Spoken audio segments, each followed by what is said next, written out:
અરે આ બટાકાનું શું કરવાનું છે? તું બટાકા લઈને આવે છે તો શું કરવાનું? તને જાળીવાળી કાતરી એનું ભાવે છે તો એના માટે સરસ મજાના આવા ગોળ હોય એવા બટાકા લેવાના છે. જાળીવાળી કાતરી.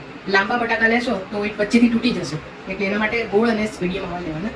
જેથી છેડવાની રીત તમને બતાવું છું. બટાકાની છાલ ઉતારી પાણીમાં દરબરે ધોઈ લેવાના છે. ત્યારબાદ આવી જાળીવાળી છેણી આવે છે, એમાં એક સાઈડ ઘસીને લેવાનો છે. ત્યારબાદ બટાકાની બીજી સાઈડ કરવાનો છે. ઘસી આડો રીતે ઘસી લેવાનો છે. છેલ્લા ભાગ સુધી એને ઘસવાનો નથી, નહીં તો હાથમાં વાગી જશે.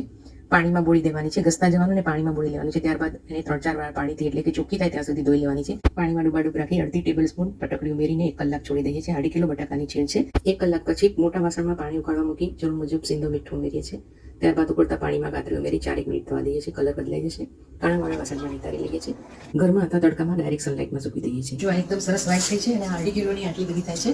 12 મહિનાથી પણ વધારે એને સ્ટોર કરી શકો છો. તેલ ગરમ થાય એટલે મીડિયમ ગેસ કરી અને એમાં તળી લઈએ છીએ. તમે જોઈ શકો છો કે એકદમ પોચી અને વ્હાઈટ થાય છે. ઉપર મસાલો નાખીને તમે એન્જોય કરી શકો છો. Thank you. એન્જોય.